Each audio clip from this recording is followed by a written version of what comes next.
pilot belittled a black woman in first class. Minutes later she grounded his flight. "Ma'am, step aside. First-class passengers board through here, not people like you."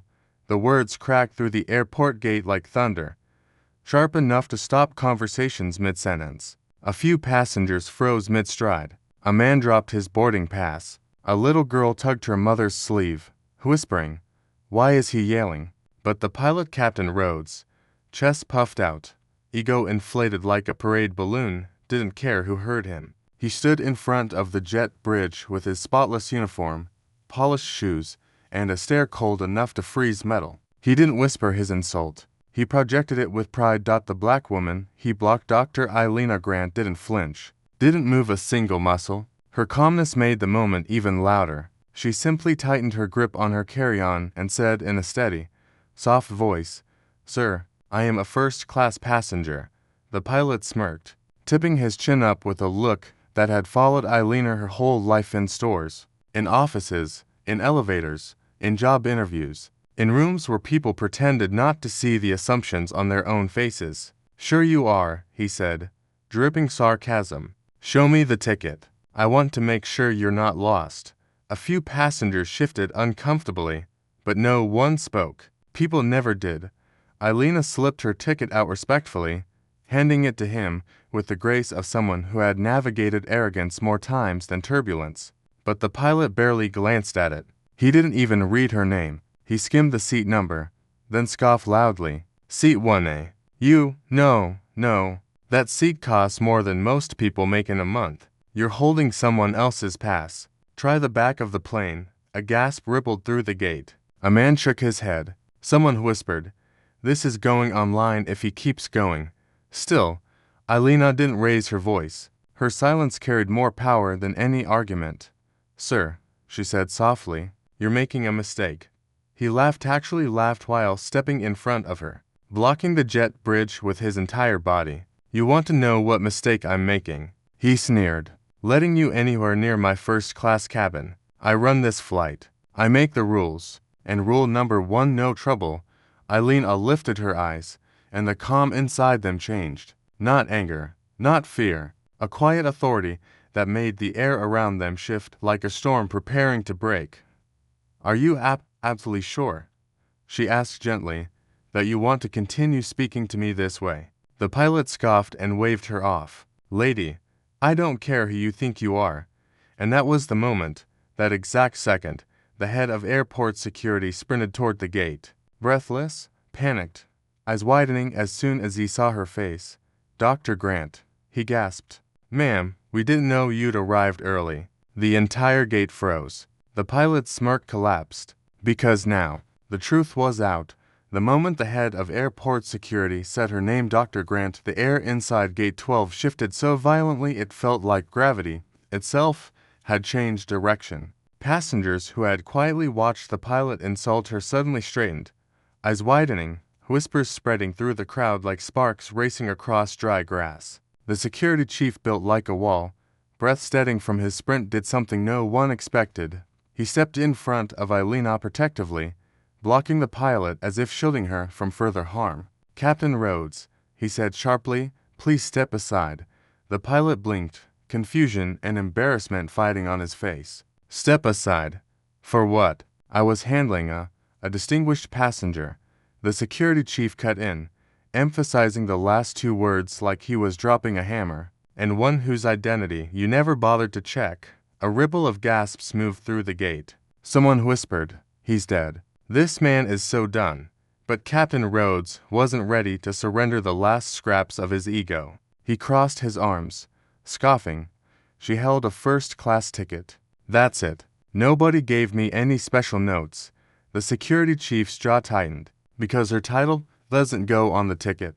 It goes into the secure registry."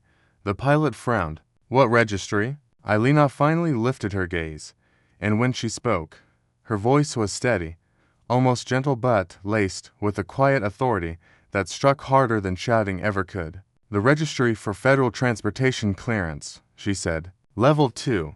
Level 2. The highest clearance below presidential. The level only transportation directors, national security members, and aviation regulators ever received.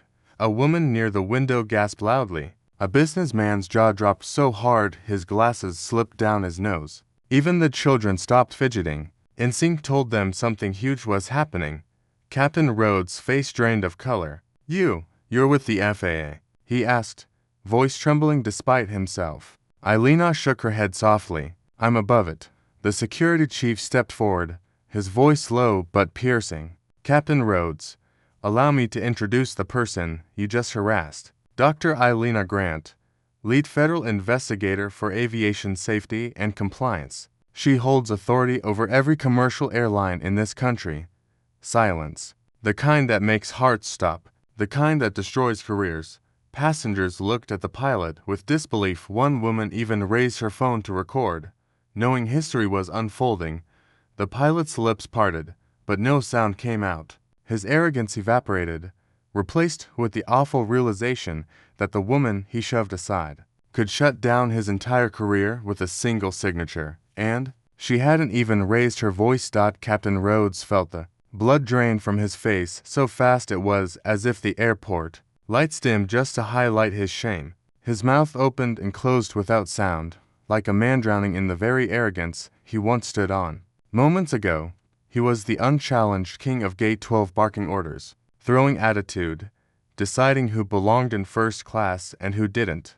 But now, with every pair of eyes locked on him, he looked like a man suddenly stripped of his uniform, his authority, his certainty, and left standing in nothing but fear. Dr. Ailina Grant didn't move toward him. She didn't stare him down. She simply held her posture calm, upright, dignified the way someone does when life has taught them that dignity is a battle fought quietly, not loudly. Her silence made the moment heavier, forcing the captain to face everything he had just done without an ounce of escape.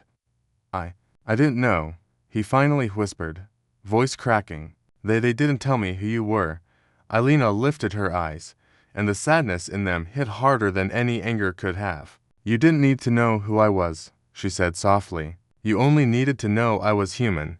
A woman near the gate gasped. A teen filming lowered her phone slightly. A businessman whispered, "God, she's right." The pilot shook his head, panic rising. "I wasn't. I didn't mean. I thought you were just." He froze, unable to finish the sentence, because finishing it would mean saying the quiet truth out loud. "I thought you were just a black woman who didn't belong in first class." Ailina didn't press him. She didn't make him say it. The weight of his silence said enough. The security chief stepped forward, voice stern. "Captain, you violated protocol, misidentified a passenger, harassed her, and blocked a federal official from boarding." The pilot's legs wobbled. "Please," he whispered, "don't report this. I can't lose my license."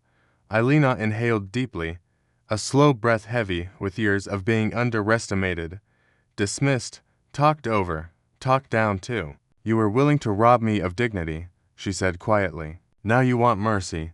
Tears filled the pilot's eyes. "Please, I'm begging you." Ailina looked at him not with cruelty, not with revenge, but with a kind of quiet power that made the entire gate fall still. "Begging," she said softly, "is something you only understand when you've been forced to kneel." And as her words hung in the airport intercom crackled, calling her name, Dr. Ailina Grant. "Report to flight operations immediately." The pilot's eyes widened, because whatever happened next would decide his fate. Every head in the gate area snapped toward the intercom speaker as Dr. Ailina Grant's name echoed across the terminal sharp, official, urgent. The sound moved like electricity through the crowd, and Captain Rhodes felt it like a punch straight to the gut. His breathing turned shallow, panic spreading across his face as he slowly realized what flight operations meant. It meant the airline already knew.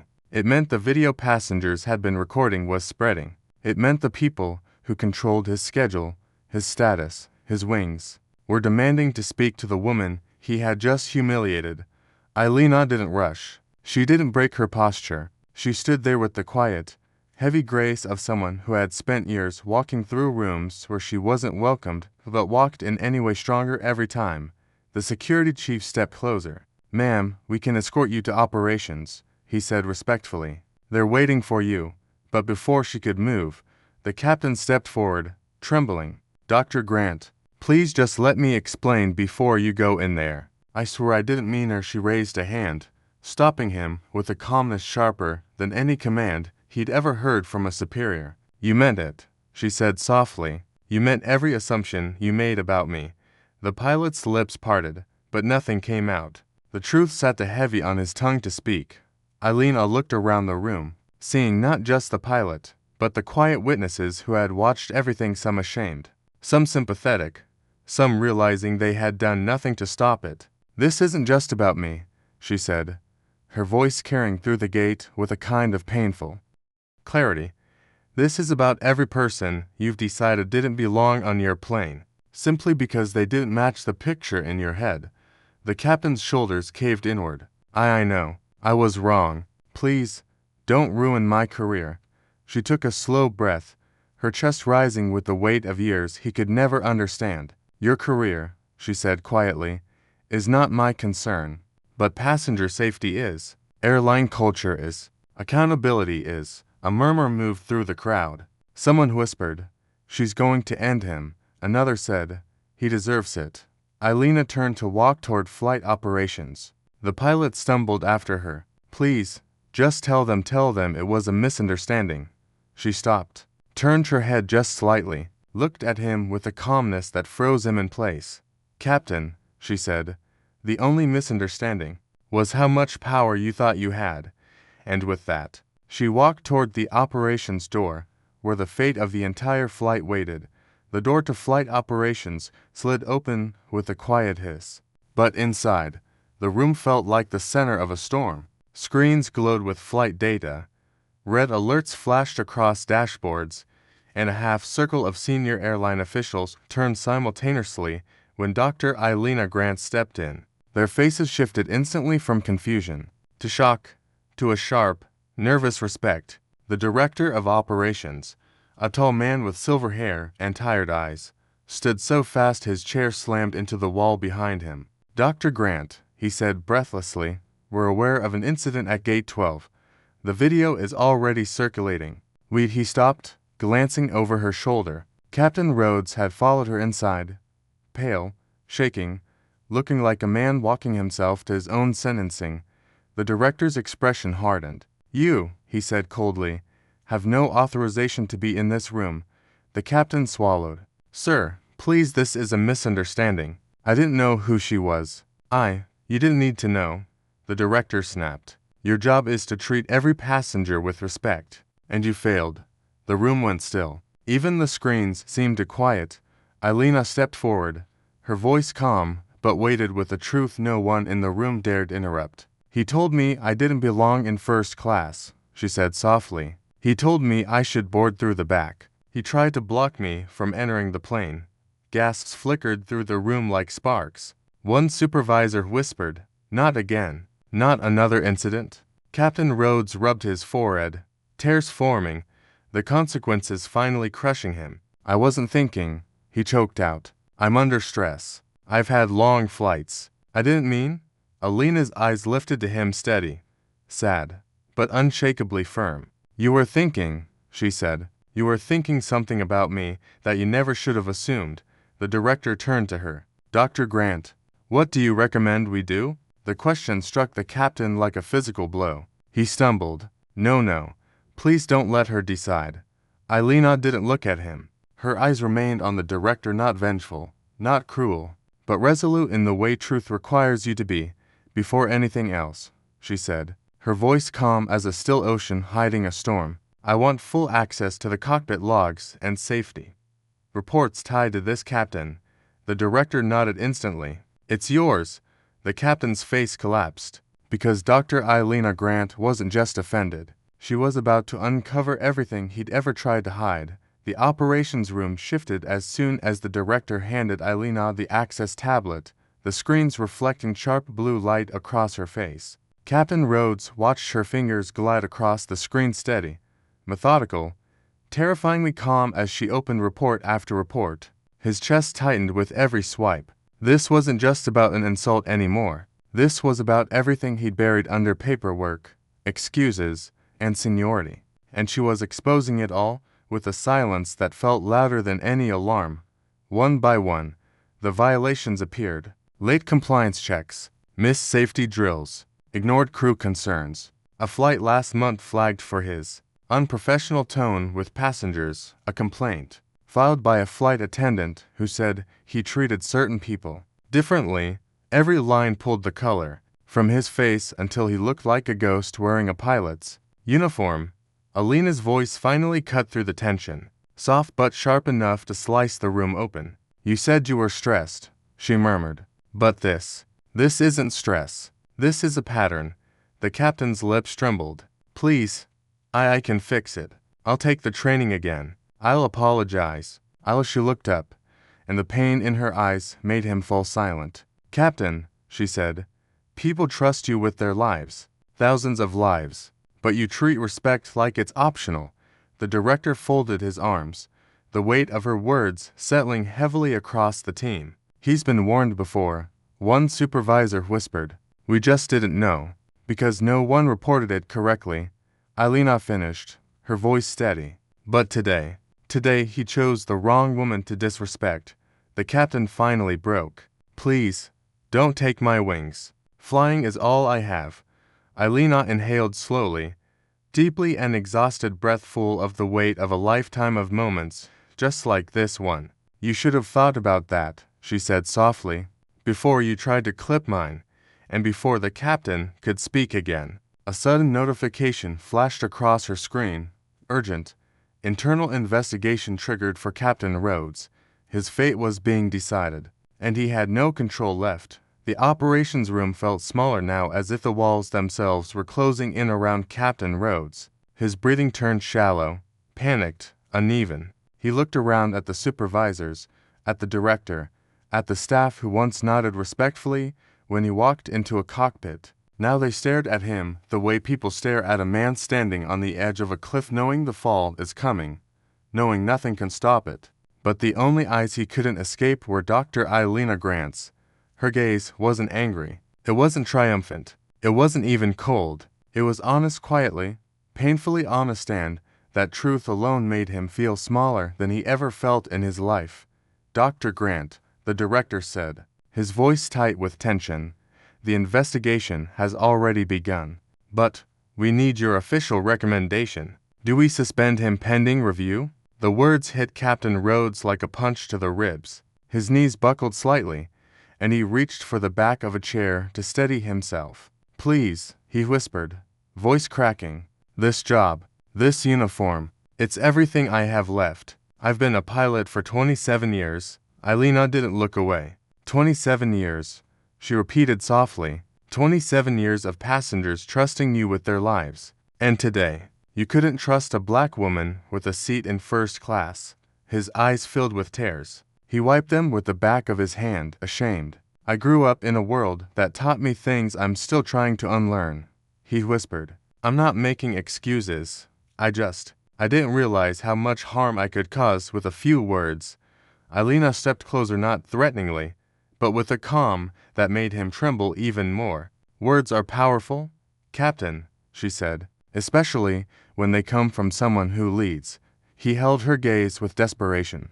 "Please, don't end my career. Give me a chance to fix this." The director looked at her. The room held its breath. Everyone waited for her judgment. Alina exhaled slowly, the kind of breath someone takes when carrying the weight of every time they've been dismissed, insulted, underestimated. And then she said words that stunned everyone in the room. "Before I give any recommendation," she said softly, "he needs to say exactly what he said to me out loud. In front of all of you." Captain Rhodes froze. His face went pale, because repeating those words meant exposing himself completely. Captain Rhodes stood frozen, trapped between the weight of his shame and the eyes of every official watching him. His lips trembled, his throat tightened, and for a moment, it looked like he might collapse under the gravity of the truth he had spent a lifetime avoiding. The silence in the operations room became unbearable, thick, suffocating, the kind that forces a person to confront the version of themselves they've always denied existed. Slowly, painfully, he opened his mouth, but no words came out. His shoulders shook once, then again, until finally his voice cracked through the room like glass breaking. I told her that people like her didn't belong in first class, he whispered. The words hung in the air, poisonous and heavy. A supervisor closed her eyes, horrified. Another shook his head, shame rippling across his expression. Even the director looked wounded, like hearing those words from someone he trusted had cut deeper than he expected. But Ailina didn't interrupt. She let the full weight of his confession echo through every inch of the room. And she asked softly, not angry, not cruel, just insisting on the full truth. Captain Rhodes swallowed hard. Tears fell freely now, and I told her to use the back of the plane. His voice broke. I judged her because of her skin. I thought she didn't belong. The director stood straighter, disgust heavy on his face. Captain Rhodes, this behavior is unacceptable. This isn't just a breach of professional conduct, it's a violation of our values, our code, and basic human decency. The captain looked at Ailina again, hope flickering weakly in his eyes. Please, Dr. Grant, I am begging you, don't let this be the end of my life's work. Ailina took a slow breath, one filled with the weight of years of being spoken to the way he spoke to her, the weight of battles fought quietly and alone. She stepped closer, not to intimidate, but to let him truly see her. I don't want to destroy you, Captain, she said. I want you to understand the damage you've caused. Not just today. Every day you've assumed someone's worth by their appearance. He nodded. Tears unstoppable. I understand. I swear I do. She turned to the director. Suspend him, she said softly. Mandate full cultural and behavioral retraining. He should earn his wings back only after he learns how to treat every soul on his plane with dignity. The director nodded. Done. Captain Rhodes broke, covering his face with shaking hands, not because he lost his job, but because her mercy showed him the man he should have been all along. Ailina turned toward the door. As she reached the exit, every official in the room stood, not out of fear, out of respect. Moral respect is not a luxury, it's a responsibility. And those who hold power must remember, the people they look down on today be the ones who lift the entire system tomorrow.